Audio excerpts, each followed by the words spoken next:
दशम स्कंद 44वां अध्याय। चारुण मुष्टिक और पहलवानों का तथा कंस का उद्धार। श्री सुखदेव जी कहते हैं, परीक्षित, भगवान श्री कृष्ण ने चारुण आदि के वध का निश्चय संकल्प कर लिया। जोड़ वध दिए जाने पर श्री कृष्ण, चारुण ने बलराम जी मुष्टिक साथ जा भिड़े। वे लोग एक दूसरे को जीत लेने की इच्छा से हाथ बांधकर पैरों में पैर अड़ाकर बलपूर्वक अपनी अपनी ओर खींचने लगे। वे पंजों से और पंजे, घुटनों से घुटने, माथे से माथा और छाती से छाती भिड़ाकर एक दूसरे पर चोट करने लगे। इस प्रकार दाव पेच करते करते अपने अपने जोड़ीदार को पकड़कर इधर उधर घुमाते, दूर ढकेल देते, जोर से जकड़ लेते, लिपट जाते, उठाकर पटक देते, छूटकर निकल भागते, कभी छोड़कर पीछे हट जाते और इस प्रकार एक दूसरे को रोकते, प्रहार करते और अपने जोड़ीदार को पछाड़ देने की चेष्टा करते। अपने जोड़ीदार को कभी नीचे गिरा जाते तो दूसरे घुटने पर कोई नीचे गिर जाता, दूसरा उसे घुटनों पर दबा लेता, हाथों से पकड़कर ऊपर ले जाता, गले में लिपट जाने पर ढकल देता और आवश्यकता पर हाथ पैर इकट्ठे करके गांठ बांध देता।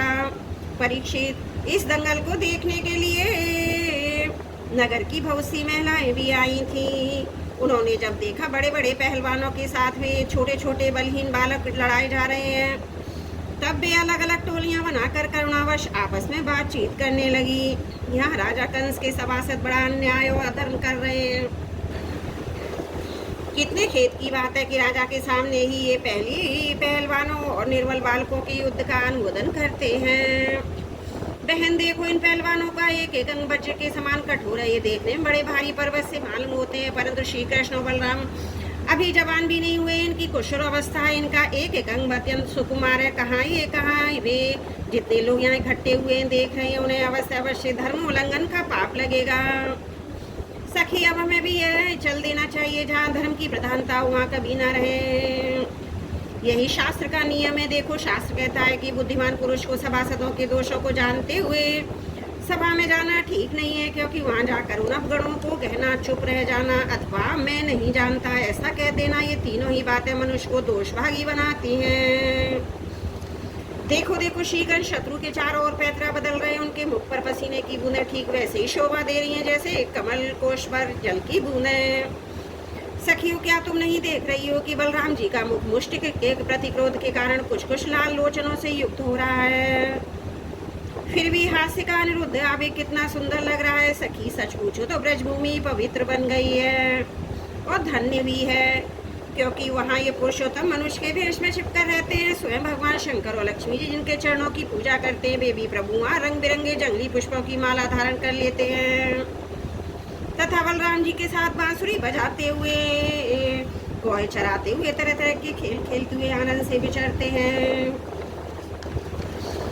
सखी, पता नहीं गोपियों ने कौन सी तपस्या की थी जो नेत्रों के दोनों से निरंतर उनकी रूप माधुरी का पान करती रहती हैं।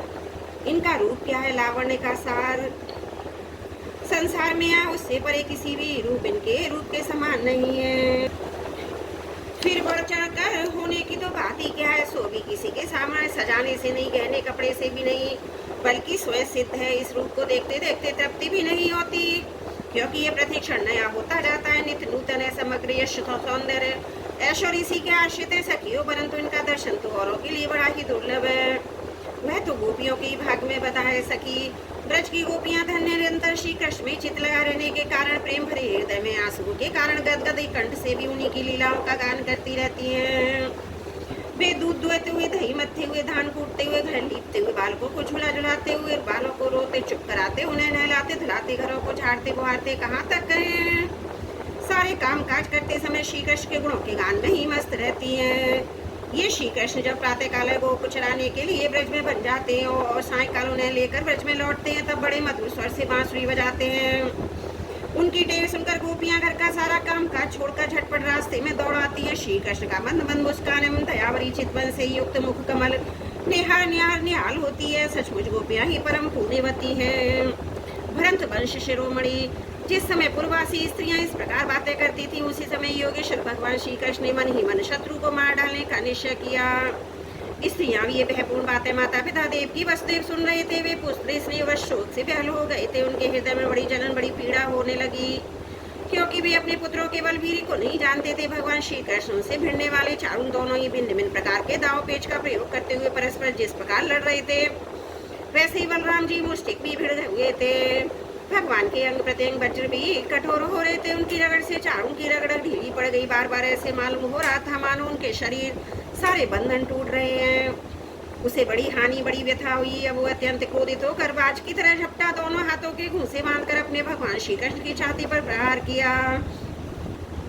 परंतु उसके प्रहार से भगवान तनिक भी विचलित न हुए। जैसे फूलों के गजरे की मार से गजराज उन्होंने चारुण की दोनों भुजाएं पकड़ ली और उसे अंतरिक्ष में बड़े वेग से कई बार घुमाकर धरती पर दे मारा। परीक्षित, चारुण के प्राण तो घुमाने के समय निकल गए थे। उनकी वेशभूषा अस्त व्यस्त हो गई, केश और मालाएं बिखर गई। इंद्र ध्वज इंद्र की पूजा के लिए खड़े गए बड़े झंडे के समान गिर पड़े। इसी प्रकार मुष्टिक ने भी पहले बलराम को एक घूंसा मारा। इस पर बली बलराम ने उसे बड़े जोर से एक तमाचा जड़ दिया। तमाचा लगने से कांप उठा। आंधी से उड़े ये वृक्ष के समान अत्यंत व्यथित और अंत में प्राणहीन होकर खून गलता हुआ पृथ्वी पर गिर पड़ा। हे राजन, इसके बाद योद्धाओं में श्रेष्ठ भगवान बलराम जी ने अपने सामने आते ही कूट नामक बालक को खेल खेल में ही हाथ बाएं से घूंस से उछाकर मार डाला। उसी समय भगवान श्री कृष्ण ने पैर की ठोकर से शल का सिर से धड़क भी अलग कर दिया, तो शल को तिनके की तरह चीर कर दो टुकड़े कर दिए। इस प्रकार दोनों धराशायी हो गए। जब चारों मुष्टिक, कूट, शल और तोशल ये पांचों पहलवान मर चुके, तब तो बच रहे थे। वे अपने प्राण बचाने के लिए वहां से भाग खड़े हुए। उनके भाग जाने पर भगवान श्री कृष्ण बलराम जी अपने समय वयस्क ग्वाल वालों को खींच खींच कर उनके साथ भिड़ने और नाच नाच कर मेरी बड़ी धुनी कर कर नुपुरों की झनकार को मिलाकर मल्ल क्रीड़ा कुश्ती के खेल खेलने लगे। भगवान श्री कृष्ण बलराम की अद्भुत लीला को देखकर सभी दर्शकों को बड़ा आनंद हुआ। श्रेष्ठ ब्राह्मण और साधु पुरुष धन्य हैं, धन्य हैं, इस प्रकार कहकर प्रशंसा करने लगे। परंतु कंस को इससे बड़ा दुख हुआ और वो भी चिढ़ गया। जब उसके प्रधान पहलवान मार डाले गए, तब बचे हुए सबके सब भाग गए। तब भोजराज कंस ने अपने बाजे गाजे बंद करा दिए, अपने सेवकों को आज्ञा दी, अरे वसुदेव के इन दुष्चरित लड़कों को नगर से बाहर निकाल दो, गोपों का सारा धन छीन लो, दुर्बुद्धि नंद को कैद कर लो। वसुदेव भी बड़ा कुबुद्धि और दुष्ट है, इसे शीघ्र ही मार डालो। उग्रसेन मेरा पिता होने पर भी अपने अनुयायियों के साथ शत्रुओं से मिला हुआ है, इसलिए उसे भी जीता मत छोड़ो। कंस इस प्रकार बढ़ चढ़कर बकवाद कर रहा था कि अविनाशी श्री कृष्ण कुपित होकर फुर्ती से बेपूर्वक उछल कर लीला से उसके ऊंचे मंच पर जा पड़े। जब मनुष्य कंस ने देखा कि मेरे मतरूप भगवान श्री कृष्ण सामने आ गए हैं, तब वो सहसा अपने सिंहासन से उठ खड़ा हुआ। हाथ में ढाल तलवार उठा ली। हाथ में तलवार लेकर वह चोट करने का अवसर ढूंढता हुआ पैतरा बदलने लगा। आकाश में उड़ते हुए बाजू के समान कभी दाईं कभी जाता तो कभी बाएं, परंतु भगवान का प्रचंड तेज अत्यंत दुस्सह है। जैसे गरुड़ सांप को पकड़ लेते हैं, वैसे ही भगवान ने बलपूर्वक उसे पकड़ लिया। इसी समय कंस का मुकुट गिर गया और भगवान ने उसके केश पकड़कर उसे भी ऊंचे मन से रंगभूमि में गिरा दिया। फिर परम स्वतंत्र और सारे विश्व के आश्रय भगवान श्री कृष्ण उसके ऊपर स्वयं कूद पड़े। उनके कूदते ही कंस की मृत्यु हो गई। सबके देखते देखते भगवान श्री कृष्ण कंस की लाश को धरती पर उसी प्रकार घसीटने लगे जैसे सिंह हाथी को घसीटे। नरेंद्र उस समय सबके मुंह से हाय हाय की बड़ी ऊंची आवाज सुनाई पड़ी। कंस नित निरंतर बड़ी घबराहट के साथ श्री कृष्ण की चिंतन करता रहा। वह खाते पीते सोते चलते बैठते सांस लेते सब समय अपने सामने चक्र हाथ में लिए भगवान श्री कृष्ण को ही देखता रहता था। इस नित्य चिंतन के फलस्वरूप चाहे द्वेष भाव से ही क्यों न किया गया, उसे भगवान के उसी रूप की प्राप्ति हुई। सारूपे मुक्ति हुई, जिसकी प्राप्ति बड़े बड़े तपस्वी योगियों के लिए भी कठिन है। कंस के कंक और नियोग क्रोध आदि 8 छोटे भाई थे। वे बड़े भाई का बदला लेने के लिए क्रोध से आग बबूले होकर भगवान श्री कृष्ण बलराम की ओर दौड़े। जब भगवान बलराम जी ने देखा कि बड़े वेग से युद्ध के लिए तैयार होकर दौड़े आ रहे हैं, तब उन्होंने परिग उठाकर उसे वैसा ही मार डाला जैसे सिंह पशु को मार डालता है। उस समय आकाश में धुंधियां बजने लगी। भगवान के विभूति स्वरूप ब्रह्मा शंकर आदि देवता बड़े आनंद से पुष्पों की वर्षा करते हुए उनकी स्तुति करने लगे। अप्सराएं नाचने लगी। महाराज कंस उसके भाइयों की स्त्रियां अपने आत्मीय स्वजनों की मृत्यु से अत्यंत दुखित हुई। वे अपने सिर पीटते हुए आंखों में आंसू भरे हुए आई। वीर शैया पर सोए हुए अपने पतियों से लिपटकर वे शोकग्रस्त हो गई। बार बार आंसू बहाती हुई ऊंचे स्वर से विलाप करने लगी।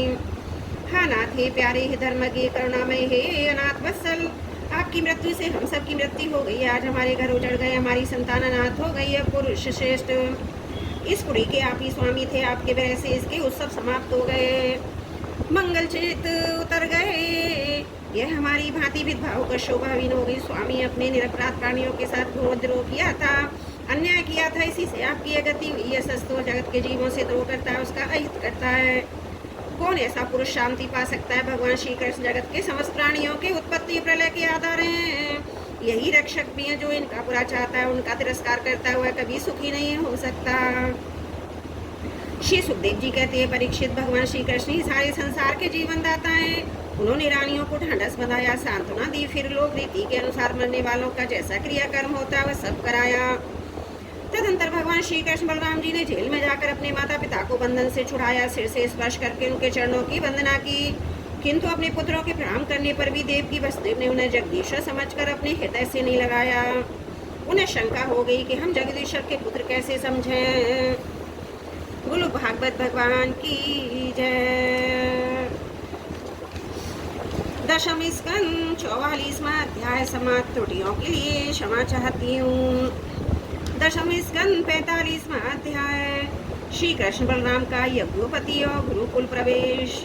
श्री सुखदेव जी कहते हैं, परीक्षित, भगवान श्री कृष्ण ने देखा कि माता पिता को मेरे ऐश्वर्य का, मेरे भगवत का ज्ञान हो गया है, परंतु उन्हें ऐसा ज्ञान होना ठीक नहीं। इससे तो ये पुत्र स्नेह का सुख नहीं पा सकेंगे। ऐसा सोचकर उन्होंने उन पर अपनी योग माया फैला दी, जो उनके स्वजनों को मुक्त करके उनकी लीला में सहायक होती है। यदुवंश शिरोमणि भगवान श्री कृष्ण बड़े भाई बलराम जी के साथ अपने माँ बाप के पास जाकर आदर पूर्वक विनय से झुककर मेरी अम्मा, मेरे पिताजी, इन शब्दों से उन्हें प्रसन्न करते हुए कहने लगे, पिताजी, माताजी, हम आपके पुत्र हैं। आप हमारे लिए सर्वदा उत्कंठित रहे हैं, फिर भी आप हमारे बाल्य किशोरावस्था का सुख हमसे नहीं पा सके। दुर्दैववश हम लोगों को आपके पास रहने का सौभाग्य ही नहीं मिला। इसी से बालकों को माता पिता के घर में रहकर जो लाड़ प्यार का सुख मिलता है वह हमें नहीं मिल सका। पिता और माता ही शरीर को जन्म देते, इसका लालन पालन करते हैं, तब कहीं जाकर वह शरीर धर्म, अर्थ, काम और मोक्ष की प्राप्ति का साधन बनता है। यदि कोई मनुष्य 100 वर्ष तक जीकर माता पिता की सेवा करता रहे, तब भी उसके उपकार से उदरण नहीं हो सकता। जो पुत्र सामर्थ्य होते भी अपनी माँ बाप की शरीर धन से सेवा नहीं करता, उसके मरने पर यमदूत उसे अपने शरीर का मांस खिलाते हैं। जो पुरुष समर्थ होकर भी बूढ़े माता पिता, सती पत्नी, बालक, संतान, गुरु, ब्राह्मण और शरणागत का भरण पोषण नहीं करता, वह जीता हुआ भी मुर्दे के समान है। पिताजी, आपने इतने दिन व्यर्थ ही बीत गए, क्योंकि कंस के वैसे सदा वो दिन चित रहने के कारण हमारी सेवा हम आपकी नहीं कर सके। मेरी माँ और मेरे पिताजी, आप दोनों में क्षमा करें। भाई दुष्ट कंस ने आपको इतने कष्ट दिए, परंतु हम परतंत्र रहने के कारण आपकी कोई सेवा शिष्यवान ना कर सके। श्री सुखदेव जी कहते हैं, परीक्षित, अपनी लीला से मनुष्य बने हुए विश्वात्मा श्री हरि की वाणी से मोहित होकर देव की वसुदेव ने उन्हें गोद में उठा लिया और हृदय से चिपकाकर परमानंद प्राप्त किया। राजन भी इसने पाठ से बनकर पूर्णतः मोहित हो गए। आंसुओं की धारा से उनका अभिषेक करने लगे, यहाँ तक कि आंसुओं के कारण गला रुध जाने से वे कुछ बोल भी ना सके। देव की नंदन भगवान श्री कृष्ण ने इस प्रकार अपने माता पिता को सांत्वना देकर अपने नाना उग्रसेन को यदुवंशियों का राजा बना दिया और उनसे कहा, महाराज, हम आपकी प्रजा हैं, आप हमारे ऊपर शासन कीजिए। राजा याति का शाप होने के कारण यदुवंशी राज सिंहासन पर नहीं बैठ सकते, परंतु मेरी ऐसी इच्छा, इसलिए आपको कोई दोष न होगा। जब मैं सेवक बनकर आपकी सेवा करता रहूंगा, तब बड़े बड़े देवता भी सिर झुकाकर आपको भेंट देंगे। दूसरे नरपतियों के बारे में तो कहना ही क्या है। परीक्षित, भगवान श्री कृष्ण सारे विश्व के विधाता हैं। उन्होंने जो कंस के भय से व्याकुल होकर इधर उधर भाग गए थे, उन्हीं यदुवंश, अंधक, मधुदाशाय, कुकुर आदि वंशों में उत्पन्न समस्त सजातीय संबंधियों को ढूंढ ढूंढ कर बुलवाया। उन्हें घर से बाहर रहने में बड़ा कलेश उठाना पड़ता था। भगवान ने उनका सत्कार किया, सांत्वना दी, उन्हें खूब धन संपत्ति देकर तृप्त किया तथा अपने अपने घरों में बसा दिया। अब सारे के सारे यदुवंशी भगवान श्री कृष्ण बलराम जी के बाहुल से सुरक्षित थे। उनकी कृपा से उन्हें किसी प्रकार की व्यथा नहीं थी, दुख नहीं था। उनके सारे मनोरथ सफल हो गए थे, वे कृतार्थ हो गए थे। अब भी अपने अपने घरों में आनंद से विहार करने लगे। भगवान श्री कृष्ण का आनंद का सदन है, वह नित्य प्रफुल्लित, कभी न कुलाने वाले कमल है, वो उसका सौंदर्य पार है। सदैव हास और चितमन उस पर सदा नाचती रहती है। यदुवंशी दिन प्रतिदिन उसका दर्शन करके आनंद में रहते हैं। मथुरा के वृद्ध पुरुष भी युवकों के समान अत्यंत बलवान और उत्साही हो गए हैं, क्योंकि वे अपने नेत्रों के दोनों से बारंबार भगवान के मुखार बिंद का अमृत में मकरंद रसपान करते रहते हैं। प्रिय प्रकृति, जब देवकी नंदन भगवान श्री कृष्ण बलराम दोनों ही नंद बाबा के पास आए और गले लगने के बाद उनसे कहने लगे, पिताजी, आपने मेरे माँ यशोदा से बड़े स्नेह दुलार से हमारा लालन पालन किया, इसमें कोई संदेह नहीं, क्योंकि माता पिता संतान अपने शरीर से भी अधिक स्नेह करते हैं, जिन्हें पालन पोषण न कर सकने के कारण स्वजन संबंधियों ने त्याग दिया है। उन बालकों को जो अब लोग अपने पुत्र के समान लाड प्यार से पालते हैं, वे ही वास्तव में उनके माँ बाप हैं। पिताजी, आप लोग ब्रज में जाइए, इसमें संदेह नहीं। हमारे बिना वात्सल्य सहने के कारण आप लोगों को बहुत दुख हुआ। यहाँ के सौहृद संबंधियों को सुखी करके हम आप लोगों से मिलने के लिए आएंगे। भगवान श्री कृष्ण ने नंद बाबा और दूसरे ब्रजवासियों को इस प्रकार समझा बुझाकर बड़े आदर के साथ वस्त्र आभूषण और अनेक धातुओं के बने बर्तन आदि देकर उनका सत्कार किया। भगवान की बात सुनकर नंद बाबा प्रेम से अधीर होकर दोनों भाइयों के गले लगा लिए। फिर नेत्रों में आंसू भरकर गोपों के साथ ब्रज के लिए प्रस्थान किया। हे राजन, इसके बाद वसुदेव जी ने अपने पुरोहित गर्गाचार्य तथा दूसरे ब्राह्मणों से दोनों पुत्रों का विधि पूर्वक जातीय समुचित यज्ञोपति संस्कार करवाया। उन्होंने विधि विद्या के वस्त्र आभूषणों से ब्राह्मणों का सत्कार करके उन्हें बहुत सी दक्षिणा तथा बछड़ों वाली गायें दी। सभी गायें गले में सोने की माला पहने हुई थी तथा बहुत सी आभूषण एवं रेशमी वस्त्रों की मालाओं से विभूषित थी। महापति वसुदेव ने भगवान श्री कृष्ण बलराम जी के जन्म नक्षत्र में जितनी गायें मन ही मन संकल्प करके दी थी, उन्हें पहले कंस ने अन्याय से छीन लिया था। अब उसका स्मरण करके उन्होंने ब्राह्मणों को फिर से दी। इस प्रकार यदुवंश के आचार्य गर्ग जी ने संस्कार कराकर बलराम जी भगवान श्री कृष्ण दिव्यत्व को प्राप्त हुए। उनका ब्रह्मचर्य व्रत अखंड तो था ही। अब उन्होंने गायत्री पूर्वक अध्ययन करने से उन्हें नियत स्वीकार किया। श्री कृष्ण और बलराम जगत के एकमात्र स्वामी हैं, सर्वज्ञ, सभी विद्याएं उन्हीं से निकली है। उनका निर्मल ज्ञान है, स्वतः सिद्ध है।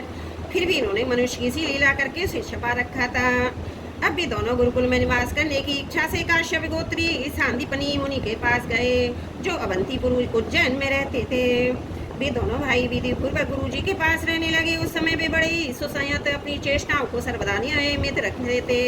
गुरु जी तो उनका आदर करते थे ही। भगवान श्री कृष्ण और बलराम जी गुरु की उत्तम सेवा करनी चाहिए, उनका आदर्श लोगों के सामने रखते हुए बड़ी भक्ति से इष्ट देव के समान उनकी सेवा करने लगे।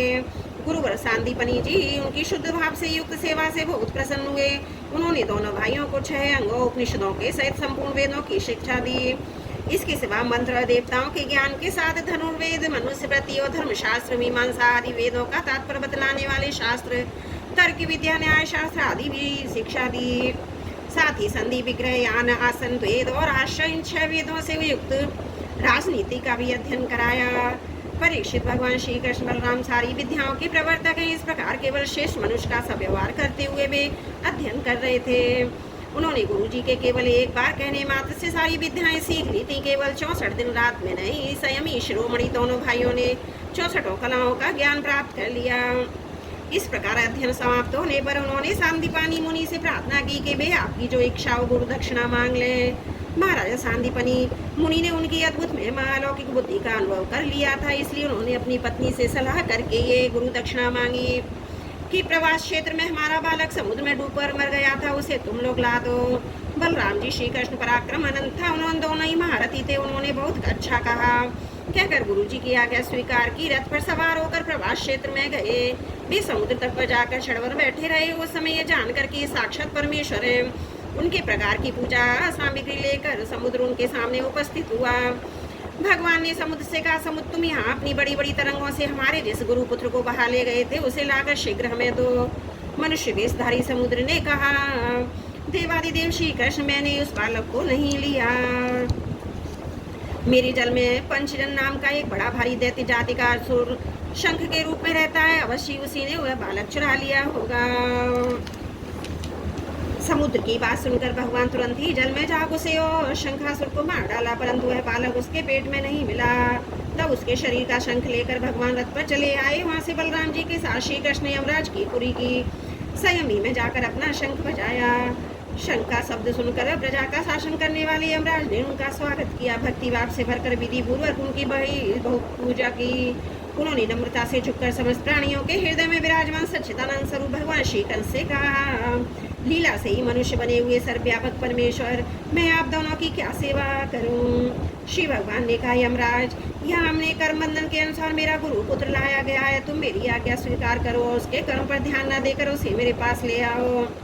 यमराज ने जो आज्ञा कहकर भगवान का आदेश स्वीकार किया, उनका गुरु पुत्र ला दिया तथा यदुवंश शिरोमणि भगवान श्री कृष्ण और बलराम जी उस बालक को लेकर उज्जैन लौट आए। उसे अपने गुरुदेव को सौंपकर कहा, आप और कुछ चाहें तो मांग लें। गुरु जी ने कहा, बेटा तुम दोनों ने भली भांति गुरु दक्षिणा दी, अब और क्या चाहिए। जो तुम्हारे जैसे पुरुषोत्तमों का गुरु है उसका कौन सा मनोरथ अपूर्ण रह सकता है। वीरो, अब तुम दोनों अपने घर जाओ। तुम लोगों को पवित्र करने वाली कीर्ति प्राप्त हो। तुम्हारी पड़ी हुई विद्या इस लोक और परलोक में सदा नवीन बनी रहे, कभी विस्मृत न हो। बेटा परीक्षित, फिर गुरुजी से आज्ञा लेकर वायु के समान और मेघ के समान शब्द वाले रथ पर सवार होकर दोनों भाई मथुरा लौट आए। मथुरा की प्रजा बहुत दिनों तक श्री कृष्ण बलराम जी को देखने से अत्यंत दुखी हो रही थी। अब उन्हें आया हुआ देख सबके सब परमानंद में मगन हो गए, मानो खोआ हुआ धन मिल गया हो। बोलो भागवत भगवान की जय। दशम स्कंद 45वां अध्याय समाप्त। त्रुटियों के लिए क्षमा प्रार्थी हूँ। बोलो भागवत भगवान की जय। दशम स्कंद 46वां अध्याय। उद्धव जी की ब्रज यात्रा। श्री सुखदेव जी कहते हैं, परीक्षित, उद्धव जी वंशियों में एक प्रधान पुरुष थे। वे साक्षात बृहस्पति जी के शिष्य और परम बुद्धिमान थे। उनकी महिमा के संबंध में इससे बढ़कर और कौन सी बात कही जा सकती है। वे भगवान श्री कृष्ण के प्यारे सखा तथा मंत्री भी थे। एक दिन शरणागतों के सारे दुख हर लेने वाले भगवान श्री कृष्ण अपने प्रिय भक्त एकांत प्रेमी उद्धव जी के हाथ अपने हाथ में लेकर कहा, सौम्य सुहा उद्धव, तुम ब्रज में जाओ। वहाँ मेरे माता पिता नंद बाबा यशोदा मैया, उन्हें आनंदित करो। और गोपियाँ मेरे विरह की व्याधि से बहुत ही दुखी हो गई हैं, उन्हें मेरे संदेश सुनाकर उनसे वेदना मुक्त करो। प्यारे उद्धव, गोपियों का मन नित निरंतर मुझ में ही लगा रहता है। उनके प्राण, उनका जीवन, उनका सर्वस्व मैं ही हूँ। मेरे लिए उन्होंने अपने पति पुत्र आदि सभी सगे संबंधियों को छोड़ दिया है। उन्होंने बुद्धि से ही मुझी को अपना प्यारा, अपना प्रियतम ही नहीं अपना आत्मा मान रखा है। मेरा ये व्रत है कि जो लोग मेरे लिए लौकिक और परलौकिक धर्मों को छोड़ देते हैं, उनका भरण पोषण मैं स्वयं करता हूँ। प्रिय उद्धव, उन गोपियों को परम प्रियतम हूँ। मेरे यहाँ चले आने से मुझे दूरस्थ मानती है और मेरा स्मरण करके अत्यंत मोहित हो रही है, बार बार मूर्छित हो रही है। वे मेरे विरह की व्यथा से व्याकुल हो रही हैं, प्रतिक्षण मेरे लिए उत्कंठित रहती हैं। मेरी गोपियाँ, मेरी प्रेयसी, इस समय बड़े ही कष्ट और यत्न से अपने प्राणों को किसी प्रकार रख रही हैं। मैंने उनसे कहा था कि मैं आऊँगा, वही उनके जीवन का आधार है। उद्धव हो तो क्या कहूँ, मैं ही उनकी आत्मा हूँ। वे नित्य निरंतर मुझ में ही तन्मय रहती हैं। श्री सुखदेव जी कहते हैं, परीक्षित, जब भगवान श्री कृष्ण ने बात कही तो उद्धव जी बड़े आदर से अपने स्वामी का संदेश लेकर रथ पर सवार हुए नंदगांव के लिए चल पड़े।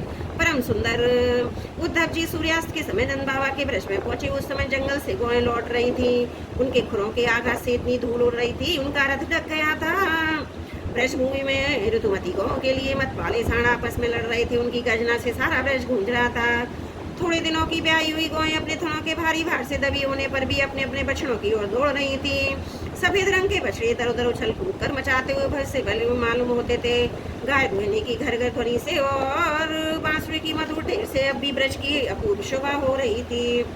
गोपी और गोप सुंदर सुंदर वस्त्र तथा गहनों से सज धज कर श्री कृष्ण बलराम जी के मंगलमय चरित्रों का गान कर रहे थे। इस प्रकार ब्रज की शोभा और भी बढ़ गई थी। गोपों के घरों में अग्नि, सूर्य, अतिथि, गौ ब्राह्मणों, देवता पितरों की पूजा की गई थी। धूप की सुगंध चारों ओर फैल रही थी। दीपक जगमगा रहे थे। उन घरों को पुष्पों से सजाया गया था। ऐसे मनोहर ग्रहों से सारा ब्रज और भी मनोरम हो रहा था।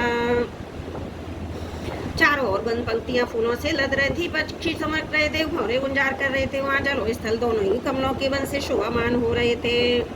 हंस, बतख आदि पक्षी वन में विहार कर रहे थे। जब भगवान श्री कृष्ण के प्यारे अनुचर उद्धव जी ब्रज में आए तब उनसे मिलकर नंद बाबा बहुत ही प्रसन्न हुए। उन्होंने उद्धव जी को गले लगाकर उनके वैसे ही सम्मान किया मानो स्वयं भगवान श्री कृष्ण आ गए हों।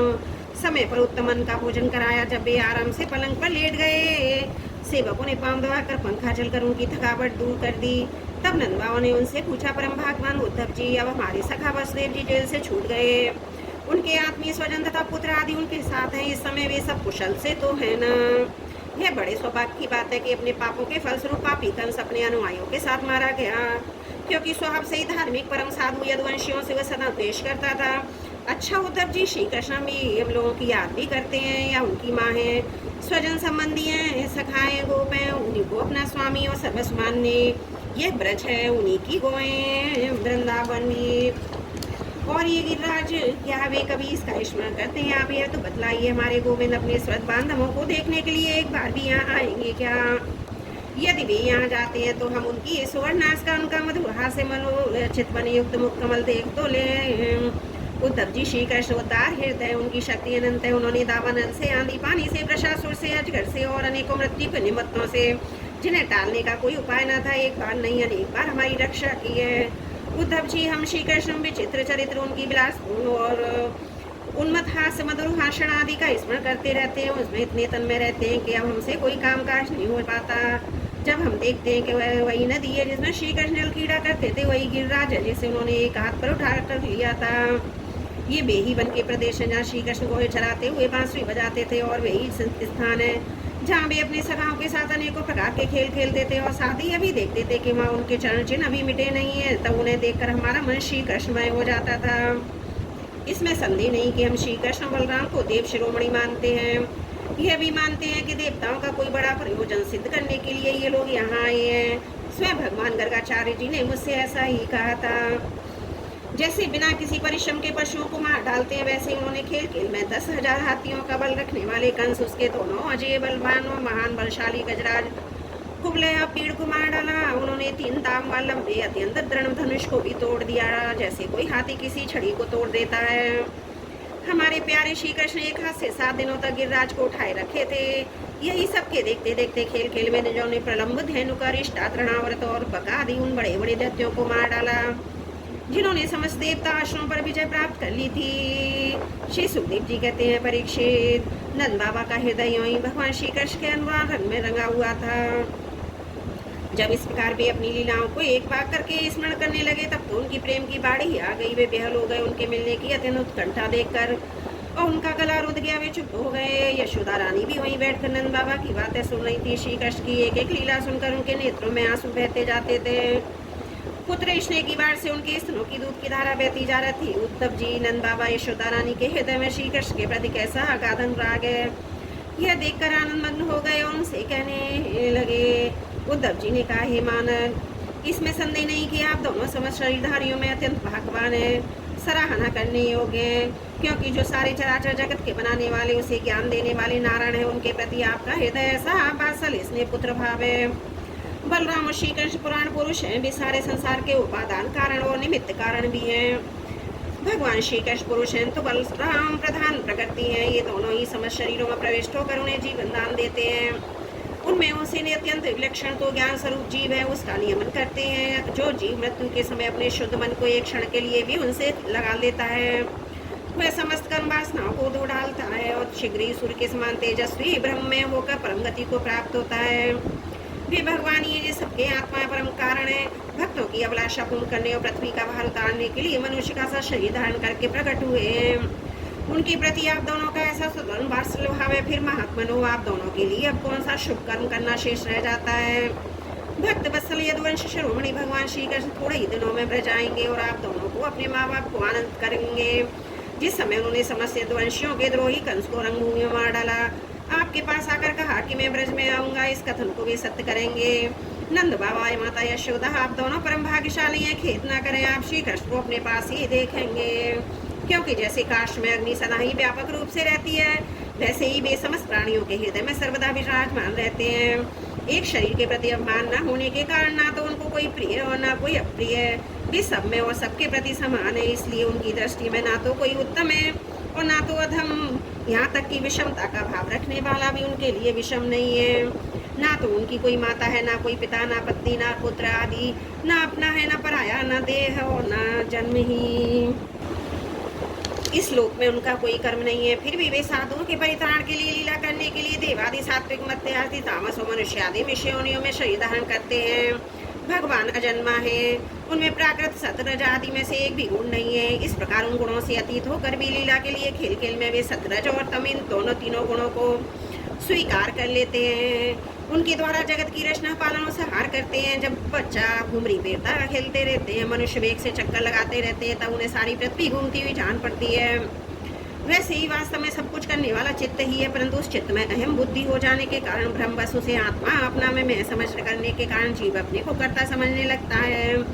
भगवान श्री कृष्ण केवल आप दोनों के ही पुत्र नहीं है, वे समस्त प्राणियों के आत्मा, पुत्र, पिता, माता, स्वामी भी हैं। बाबा, जो कुछ देखा या सुना जाता है वह चाहे भूत से संबंध रखता हो, वर्तमान से अथवा भविष्य से, स्थावर हो या जंगम हो, महान हो या अल्प हो, ऐसी कोई वस्तु ही नहीं है जो भगवान श्री कृष्ण से पृथक हो। बाबा श्री कृष्ण के अतिरिक्त ऐसी कोई वस्तु नहीं जिसे वस्तु कह सकें। वास्तव में वे सभी एक हैं, वे ही परमार्थ सत्य हैं। परीक्षित, भगवान श्री कृष्ण के सखा उद्धव और नंद बाबा इसी प्रकार आपस में बातें करते रहे और रात बीत गई। कुछ रात शेष रहने पर गोपियां उठी। दीपक जलाकर उन्होंने घर की दहलियों पर वासुदेव का पूजन किया, अपने घरों को झाड़ बुहा कर साफ किया, फिर दही मतने लगी। गोपियों की कलाइयों में कंगन शोभामान हो रहे थे। रस्सी खींचते समय बहुत ही भली मालूम हो रही थी। उनके तम स्तन, गले के हार हिल रहे थे, कानों के कुंडल हिल मिलकर उनके कुकुम मणित कपोलों की लालिमा बढ़ा रहे थे। उनके आभूषणों की मणियां दीपक की ज्योति से भी जगमगा रही थी। इस प्रकार भी अत्यंत शोभा से संपन्न हो दही मथ रही थी। उस समय गोपियां कमल नयन भगवान श्री कृष्ण के मंगलमय चरित्रों का गान कर रही थी। उनका यह संगीत दही मतने की ध्वनि से मिलकर भी और भी अद्भुत हो गया तथा स्वर्गलोक तक जा पहुंचा, जिसकी स्वर लहरी सब ओर फैलकर दिशाओं का मंगल मिटा देती है। जब भगवान भुवन भास्कर का उदय हुआ तब ब्रजगानों ने देखा कि नंद बाबा के दरवाजे पर एक सोने का रथ खड़ा है। वे एक दूसरे से पूछने लगी ये किसका रथ है। किसी गोपी ने कहा कंस का प्रयोजन सिद्ध करने वाला अक्रूर ही तो कहीं फिर से नहीं आ गया, जो कमल नयन प्यारे श्याम सुंदर को यहाँ से मथुरा ले गया था। किसी दूसरी गोपी ने कहा क्या अब हमें ले जाकर अपने मरे हुए स्वामी कंस का पिंडदान करेगा। अब यहाँ उनके आने का क्या प्रयोजन हो सकता है। ब्रजवासिनी स्त्रियां इसी प्रकार आपस में बातें कर रही थी। उसी समय नित्य कर्म से निवृत्त होकर उद्धव जी आ पहुंचे। बोलो भागवत भगवान की जय। दसम स्कंद 46वां अध्याय समाप्त। त्रुटियों के लिए क्षमा चाहती हूँ।